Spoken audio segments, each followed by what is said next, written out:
En el nombre del Padre, y del Hijo, y del Espíritu Santo. Amén. 7 de agosto del 2023. Queridos hermanos, el eterno proyecto divino, al cual nos ha concedido poder asomarnos por un momento, lógicamente parte de Dios y concluye en Dios. El hombre viene de Dios y debe regresar a Dios.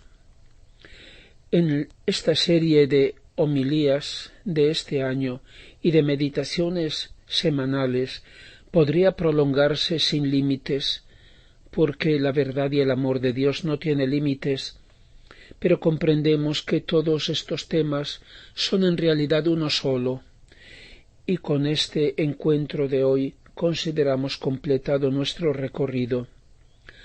Sin embargo, espero que el Señor nos conceda continuar nuestras catequesis semanales hasta cuando Él quiera.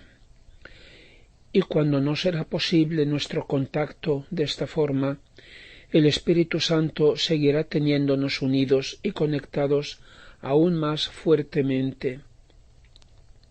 La serie de nuestras meditaciones, nuestro recorrido, empezó este año contemplando la maternidad divina de María.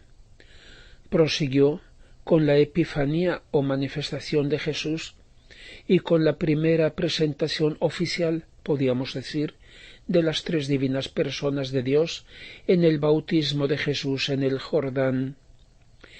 En aquella ocasión el Padre Divino hizo oír su voz: «Este es mi Hijo, el amado, en el que me complazco». Y de nuevo durante su transfiguración en el monte Tabor: «Si el Hijo es el amado, el Padre es aquel que ama, el amante, y el Espíritu Santo es el amor, su recíproco infinito amor, en el que se realiza su absoluta unidad y unicidad». Por esto Jesús dice: «El que me ve a mí ha visto al Padre». ¿Cómo puedes decir muéstranos al Padre? ¿No crees que yo soy en el Padre y el Padre es en mí? Las palabras que yo os digo no las hablo de mí mismo. El Padre que mora en mí hace sus obras. Creedme, yo soy en el Padre y el Padre es en mí. Si no por otra cosa, creedlo por las mismas obras. Jesús dijo al Padre en la última cena: «Esta es la vida eterna, que te conozcan a ti, el único verdadero Dios, y a aquel que tú has mandado, Jesucristo». Conocerlo por experiencia íntima, personal, una gracia, una felicidad que supera cualquier otra. Pero el Padre no es amado porque no es conocido. ¡Qué dolor para su amor! Ignorado y no amado por sus mismos hijos. Él es Padre, pero los hijos, que lo son por el bautismo, que los ha incorporado a Cristo, no viven como hijos, aún no tienen espíritu de hijos, más aún del Hijo, sino un espíritu de siervos. Están todavía en el Antiguo Testamento, inmaduros, con una mentalidad que los tiene a distancia de Dios, incluso respetuosamente a distancia. A tanta distancia su pensamiento y su corazón. En el mejor de los casos tienen temor de Dios, que no es el santo temor de perderlo, de disgustarle y ofenderle, lo cual es un don del Espíritu Santo. Aparte el hecho de que santo temor de Dios es también lo que su amor siente de poder perder un hijo o que simplemente se haga un daño. ¿Y dónde está el amor que se le debe a su amor? El conocimiento del Padre coincide con vivir nosotros el espíritu de hijos, más aún el espíritu del Hijo. Lo dice San Pablo: «Los que son movidos por el Espíritu de Dios, esos son hijos de Dios. Y no habéis recibido un espíritu de siervos para recaer en el temor, sino que habéis recibido un espíritu de hijos adoptivos, por el que clamamos: Abba, Padre». El Espíritu mismo da testimonio a nuestro espíritu que somos hijos de Dios, y si somos hijos, somos también herederos, herederos de Dios, coherederos de Cristo, si tomamos parte en sus sufrimientos para compartir también su gloria. Dice también en la misma carta a los romanos: todo concurre al bien de aquellos que aman a Dios, que han sido llamados conforme a su designio, porque a los que desde siempre ha conocido, los ha predestinado a ser conformes con la imagen de su Hijo, para que sea el primogénito entre muchos hermanos. Pero en concreto, ¿en qué consiste tener el espíritu de hijos y vivir como tales, de tal manera que, como decimos en el Padre Nuestro, santificado sea su nombre, santificado sea por nuestra parte su nombre de Padre? La respuesta la da el Señor a Luisa Picarreta en el volumen 20, el 22 de diciembre de 1926. Hija mía, ¿cuál es la finalidad por la que quieres que mi voluntad se cumpla en ti y sea conocida por todos? Y yo, dice, lo quiero porque tú lo quieres, lo quiero para que se establezca el orden divino y tu reino en la tierra. Lo quiero para que la familia humana ya no viva como extraña para ti, sino que se vincule de nuevo a la familia divina en la que tuvo su origen. Y Jesús, suspirando, ha añadido: hija mía, tu finalidad y la mía son una sola. Cuando un hijo tiene la misma finalidad del Padre, quiere lo que el Padre quiere, no vive nunca en casa de otros, trabaja en los campos de su Padre, si encontrándose con otros habla de la bondad, del ingenio, de los proyectos grandes de su Padre, de ese hijo se dice que ama, que es copia perfecta de su Padre, que se ve claramente por todas partes que pertenece a esa familia, que es hijo digno de llevar con honor en sí la generación de su Padre. Así son los signos que muestran que se pertenece a la familia celestial. Tener mi misma finalidad, querer mi misma voluntad, vivir en ella como en casa propia, trabajar para hacerla conocer. Si habla, no sabe hablar más que de lo que se hace y se quiere en nuestra familia celestial. Se conoce claramente por todo y con razón, con justicia y con derecho, que es hijo que nos pertenece, que es uno de nuestra familia, que no ha degradado su origen, que conserva en sí la imagen, el comportamiento, las maneras, la vida de su Padre, de aquel que lo ha creado. Así que tú eres una de mi familia, y cuanto más haces conocer mi voluntad, tanto más te distingues ante el cielo y la tierra, que eres una hija que nos perteneces. Por el contrario, cuando uno no tiene la misma finalidad, vive poco o nada en el palacio de nuestra voluntad, va siempre vagando, una vez en una casa, otra vez en un mísero tugurio, va siempre vagando a la intemperie de las pasiones, haciendo cosas indignas de su familia. Si trabaja, lo hace en campos de extraños. Si habla, nunca se oye de sus labios el amor, la bondad, la sabiduría, los grandes fines de su Padre, de manera que en todo su comportamiento no se ve para nada que pertenece a su familia. ¿Se puede decir que sea hijo de su familia?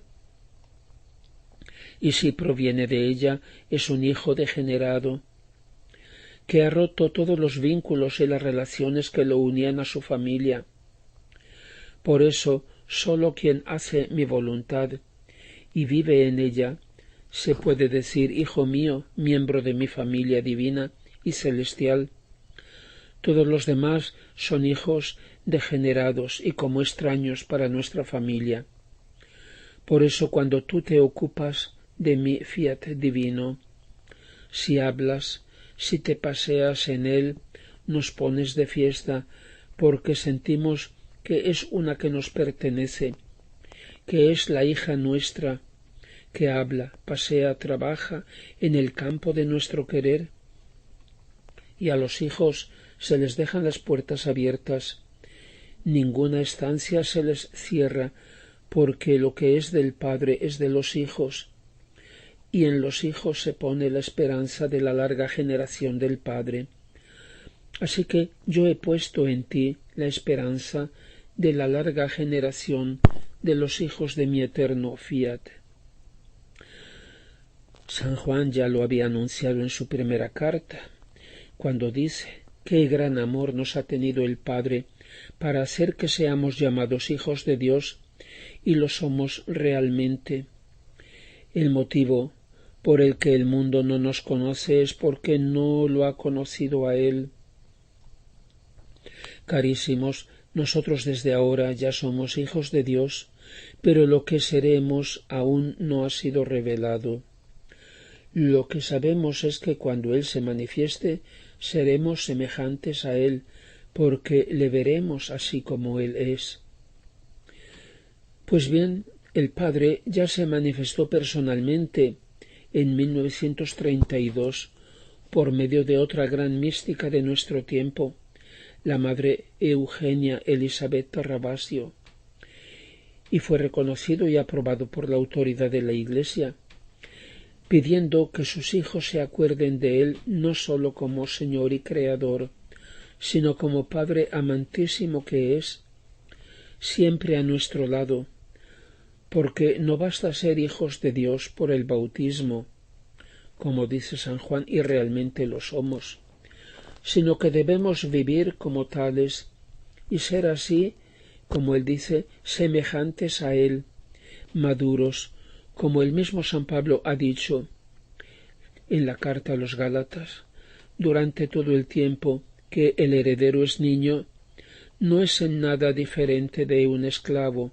aun siendo dueño de todo, sino que depende de tutores y curadores hasta el término establecido por el Padre. El término establecido es el fin de los tiempos. Y dice: así también nosotros, cuando éramos menores, éramos como esclavos de los elementos del mundo. Pero cuando llegó la plenitud de los tiempos, Dios mandó a su Hijo, nacido de la mujer, nacido bajo la ley, para rescatar a los que estaban bajo la ley, para que recibiéramos la adopción como hijos. Y que sois hijos lo demuestra el que Dios ha mandado a vuestro corazón el Espíritu de su Hijo, que grita: Abba, Padre. Así que ya no eres esclavo, sino hijo. Y si eres hijo, eres también heredero, por voluntad de Dios. Debemos tener el espíritu de hijos, más aún del Hijo respecto al Padre del cielo, por lo cual Él mismo ha pedido con infinita humildad que le dediquemos una fiesta que solamente Él, el Padre Divino, no tiene, indicando que le gustaría que fuera el 7 de agosto. El Padre Divino, el primero, se ha quedado como el último, porque los hombres, sus criaturas, no lo conocen ni lo aman. También tantos bautizados, por tanto hijos de Dios, aún no tienen el espíritu de hijos. Y Luisa escribe en el volumen 33, el 20 de enero de 1935, «Mi pobre mente se pierde en el querer divino, pero tanto que no sé repetir lo que comprendo ni lo que siento en esa celestial morada del fiat divino. Sólo puedo decir que siento la paternidad divina, que con todo amor me espera en sus brazos para decirme: estemos como hija y padre, ven a gozar de mi ternura paterna, de mis modos amorosos, de mi dulzura infinita, déjame que te sea padre. No hay gusto más grande para mí que poder realizar mi paternidad. Y tú ven sin miedo, ven y dame tu filiación, dame el amor, la ternura de hija. Siendo mi voluntad una sola con la tuya, a mí me da la paternidad para contigo, y a ti te da el derecho de ser hija. Oh voluntad divina, cuán admirable y potente eres. Sólo tú tienes el poder de unir cualquier distancia y de semejanza con nuestro Padre Celestial. Me parece que eso es precisamente vivir en ti, sentir la paternidad divina y sentirse hija del Ser Supremo. Pero mientras mi mente se llenaba de tantos pensamientos sobre ella, mi dulce Jesús, haciéndome su breve visita, me ha dicho: hija mía bendita, eso es precisamente vivir en mi voluntad, adquirir tú el derecho de hija y adquirir Dios la supremacía, la autoridad del derecho de padre. Sólo ella sabe unir uno y otra y formar una sola vida. Mis queridos hermanos, ya es hora de que pasemos del espíritu de siervos al de hijos, del temor o del interés a la confianza y al amor. Es el tema de todo el Evangelio. Vivir para el Padre, ser gloria y triunfo del Padre. ¿Cuándo será finalmente la gran fiesta del Padre Divino? Empecémosla nosotros. Padre mío, Padre bueno, a ti me ofrezco, a ti me entrego. Todo lo mío es tuyo, todo lo tuyo es mío. Yo soy todo tuyo y tú eres todo mío. Gloria al Padre y al Hijo y al Espíritu Santo, como era en el principio, ahora y siempre, y por los siglos de los siglos. Amén.